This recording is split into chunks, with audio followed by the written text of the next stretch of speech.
Hi, and welcome to English-Fabule. Are you learning English? Great. Let's learn English with a very interesting story. Don't forget to subscribe, like, and comment. Let's get started. Imagine you are on a beautiful beach. The water is blue and the sand is soft and white. A warm sun shines down. You have worked very hard for this moment, earning a break. There are no emails to check, no urgent meetings to attend. You try to relax, but as you lie there, your chest starts to feel tight. Your breath becomes quick and shallow. Your heart beats faster. Even though the sun is warm on your skin, you feel a cold worry growing inside you. Your mind begins to race very fast. A voice inside your head asks, "What are you doing here? You should be working. What about all your tasks? You have not checked your email in hours. Maybe you are missing something important. You are failing right now because you are doing nothing. The world is moving, but you are still." This feeling is not true rest. It feels like a panic attack, even on a peaceful, sunny beach. You cannot stay quiet. After only a short time, you pick up your phone. You open the work app, feeling a pull you cannot resist. Many messages appear, some important, most not. It feels like a release. The tension in your shoulders fades as you open emails. You tell yourself, "Now I am doing something useful." The feeling of the beach disappears. Your anxiety lessens. This feeling of being busy brings a strange comfort. You feel better when you are working again. You feel more like yourself, more alive. This is a new and common problem for many people today. It is the problem of not being able to be still. It is not about being lazy or sad. It is much stranger and harder to understand. It is a state where resting makes you feel stressed and worried. When you are not busy and producing, you feel something is deeply wrong. This feeling has a name. Experts call it productivity dysmorphia. It means your mind cannot truly see when you have done enough. It feels like doing nothing, even after great effort. No matter your achievements, a strong inner voice always pushes you to do more, to be more, to prove your worth on this planet. Many people feel this way, not just a few unique individuals. So here is a big question. Why does your body feel danger when you are completely safe and resting? Why does your biological system act like peace is a threat? This is not simply about being a strong worker. It is not only a part of your work ethic or personality trait. It is deeper. It is a fundamental mistake in your body's own system. Your biology is making an error, telling you that safety is danger. Your anxiety is not a part of who you are. It is a message that your body learned a long time ago. It is a programmed response to a lie that started 300 years ago. We are going to explain this old lie and show you how it has affected your life and your ability to rest. 2. How it started. For a very long time, humans lived a different way. Our brains are very old, shaped when people were hunter-gatherers. They did not have clocks or fixed schedules. Their lives followed the sun, the moon, and the seasons. If they needed to hunt, they hunted until they caught enough food. If they needed to gather plants, they gathered until they had enough. Work stopped when the task was done. There was no 8-hour workday or 40-hour week. If they finished early, they had free time. They could not be behind because there was no exact time to measure them against. Their world had a rhythm, but it was a natural rhythm, guided by life's real needs, not by strict numbers. Then something important changed. Around the 14th century, a new invention began to appear, the mechanical clock. At first, these clocks were rare and expensive. Only rich people, churches, or large towns had them. But these clocks changed how people understood time. Before, time was like a river, flowing naturally. Now, time could be cut into small, equal parts: hours, minutes, seconds. This invention did not seem big at first, but it slowly started to change how humans lived. It began to change how we work and how we think about what we do every day. When humans started farming many thousands of years ago, time became even more critical. Planting seeds at the right moment, watering them, and harvesting at the correct time meant having food or not having food. This created a scarcity mindset. People worried a lot about having enough to survive. This old way of thinking about always needing to get more to avoid hunger still affects us today. It makes us feel like we always need to be doing something, always collecting more, even information. We might feel like we need to learn everything, check everything, as if not doing so means we will miss out on something important. Just like our ancestors worried about missing a harvest and going hungry. So our brains might be wired from this distant past, always looking for resources. But something else in history pushed us harder into this constant need to work. In the early 1500s, a big religious change happened in Europe. It was called the Reformation. New ideas about God and how people could be saved started to spread. These ideas made people believe that hard work, being very busy, and success in their jobs were signs that God favored them. This meant that how much you produced and how wealthy you became were seen as good, moral things. Idleness, or doing nothing, started to be seen as bad. This change connected morality to your work.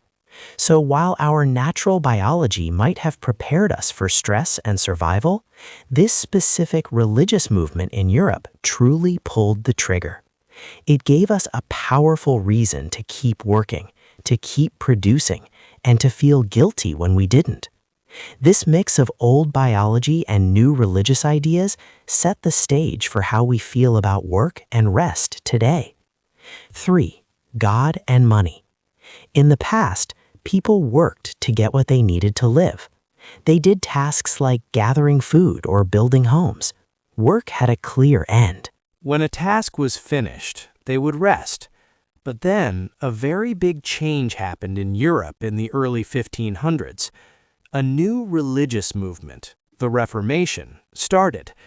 Leaders like Martin Luther said that a person's connection to God was personal.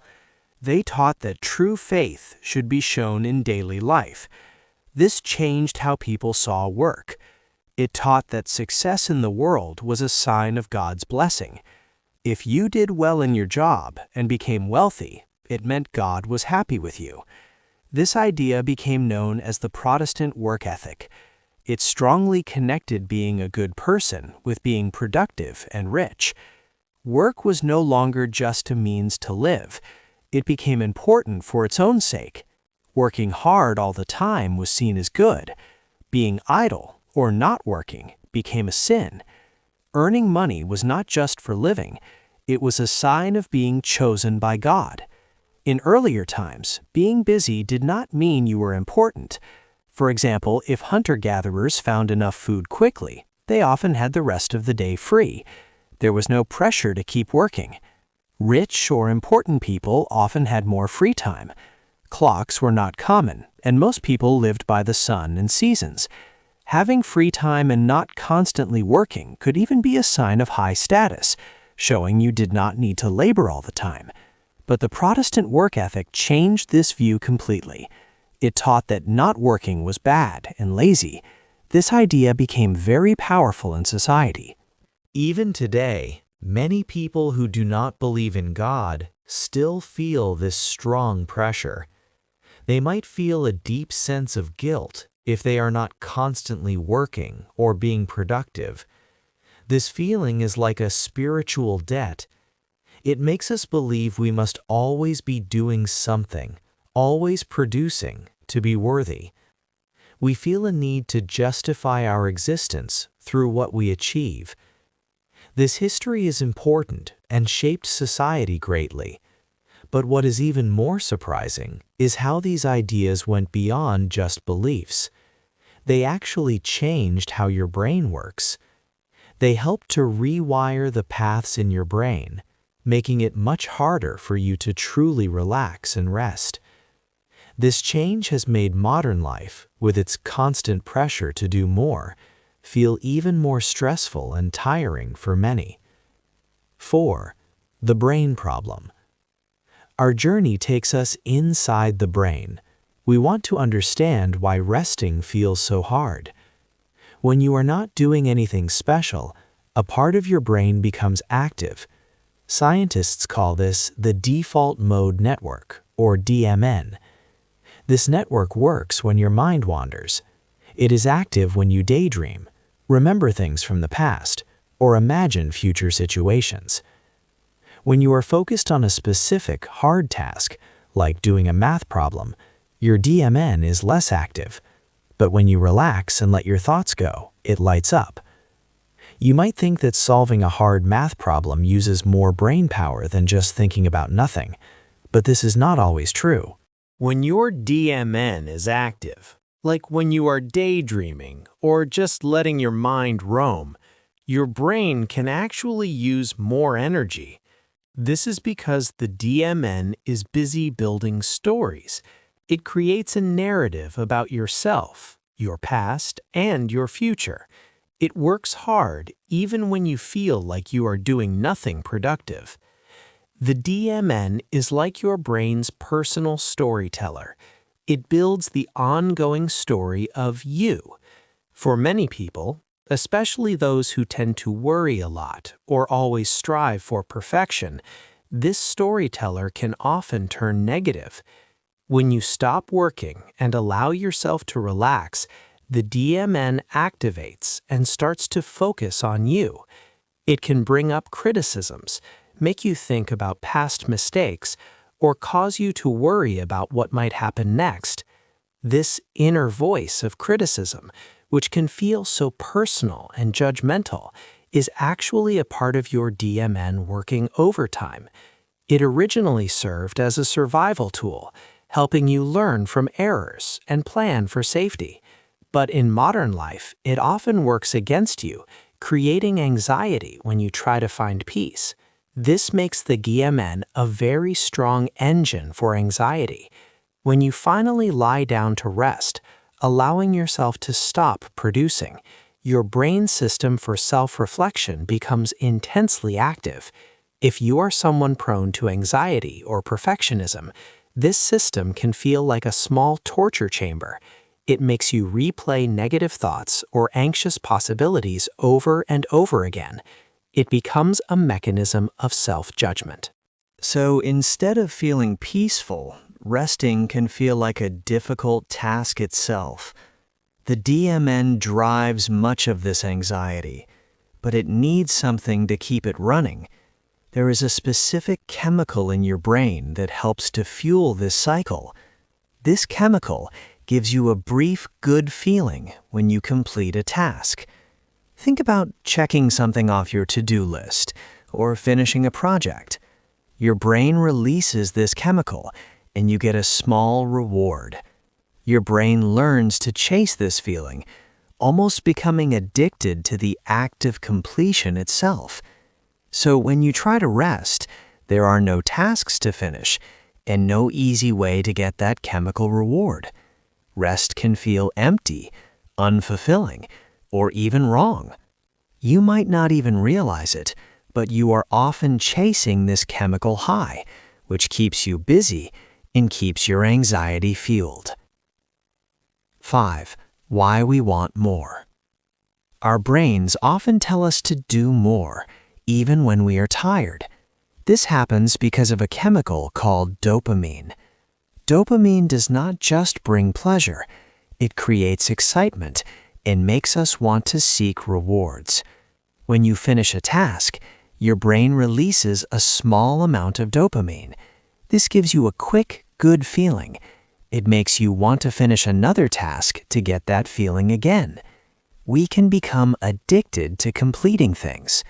Since there are always new tasks, we keep working for the next dopamine hit. This creates the to-do list paradox. You might think finishing tasks will bring peace, but often it makes us more anxious, not less. We finish one item, and our brain immediately wants another hit. This keeps us constantly busy. The list never truly ends, making us feel like there is always more to do, and we can never fully rest. Another chemical involved is cortisol, our body's stress hormone. It helps us in dangerous situations, but if you are stressed all the time, your body gets used to high cortisol levels. It starts to see this high stress as normal. When you finally try to rest, your cortisol levels drop. This can make you feel strange, uncomfortable, or even anxious. Your body might feel a strong unease in peaceful moments. It's like your body misses the stress it depends on. Because of this discomfort, some people might look for more stress or work. This brings cortisol back up, making them feel normal again. For them, peace can feel like a kind of withdrawal. Your brain, used to constant activity, finds quiet moments unpleasant. So resting becomes very hard. Your brain might overthink from the default mode network. There is no dopamine reward for resting, making it feel empty, and your body feels anxious as cortisol drops. These things together create a kind of prison for your mind. You are not weak. Your brain has been rewired to see rest as discomfort and work as reward. But we can learn about these chemical loops. By understanding how your brain works, you can change your habits. You can learn to give your brain what it needs without constant work. This knowledge can help you kill the Sunday scaries, that bad feeling before the work week starts. Imagine a Sunday evening where you feel truly calm. You might believe you work hard mainly for money, but there is a hidden, stronger reason. There is a social signal that makes you stay busy even when you are already rich. This unseen force pushes you to keep going. Everyone is watching. Many people feel they must always be busy. They want others to see them working hard. This makes them feel important. They think that if they are busy, they are valuable. Society often tells us that working a lot is good. It makes us believe that if we are tired, we are doing well. But this way of thinking about work started a long time ago. Think about the 40-hour work week. This idea became popular with people like Henry Ford. It came from the need for factories to have people work like machines. Workers had to follow the clock, not their own natural rhythms. This was a mistake because it did not consider what is best for humans. It made time a tool for control, not a way to live. When you are always busy, it can seem like you are very important. But sometimes, being too busy means you do not have control over your own life. You are just doing what the system or other people expect. You are not choosing what you want to do. It means you are reacting all the time, not leading. This constant push to be busy hurts our bodies deeply. Too much stress causes problems inside us. Our bodies pay a high price.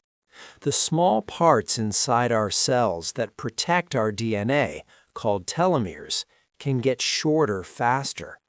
This makes us get older more quickly. If we do not stop this cycle, some of these changes in our bodies might not be able to be fixed. The damage can be lasting. The body breaks. Your body has a stress hormone called cortisol. When you are stressed for a short time, cortisol helps you. It makes you sharp and ready. But many people today have too much cortisol for too long. This is called chronic stress.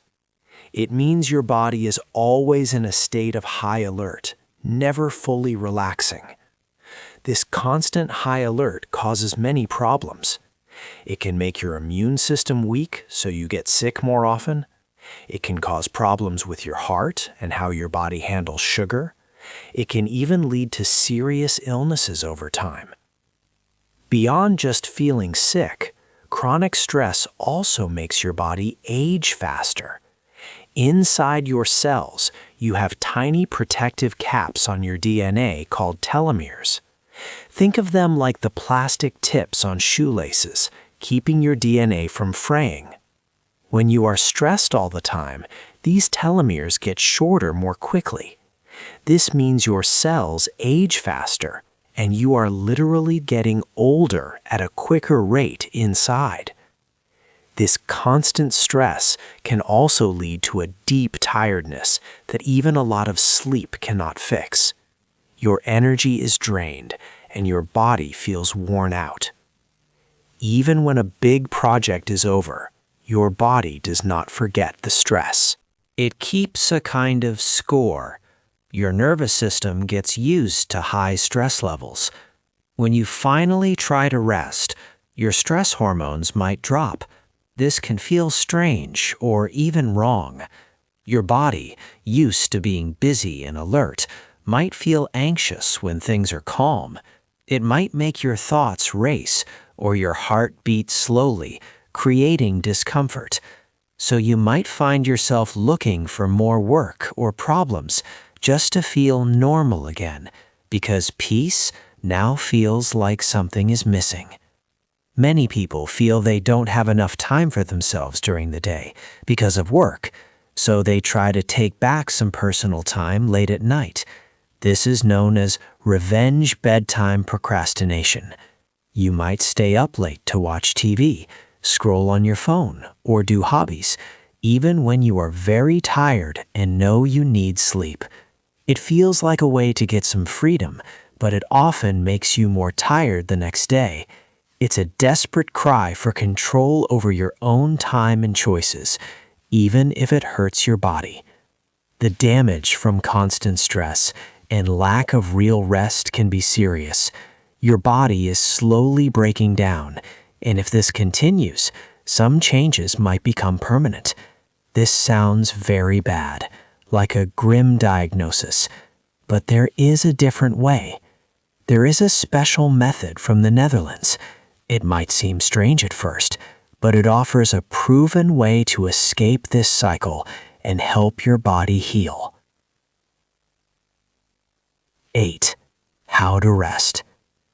We have learned how modern life makes it hard to truly rest. Now, let's talk about a way to find peace. This way comes from the Netherlands and is called niksen. It means doing nothing. It is more than stopping work. It is about doing nothing with a specific intention. Niksen is not about meditation, which tries to clear your mind. Instead, niksen is about letting your mind wander freely. You might stare out a window. You might sit quietly.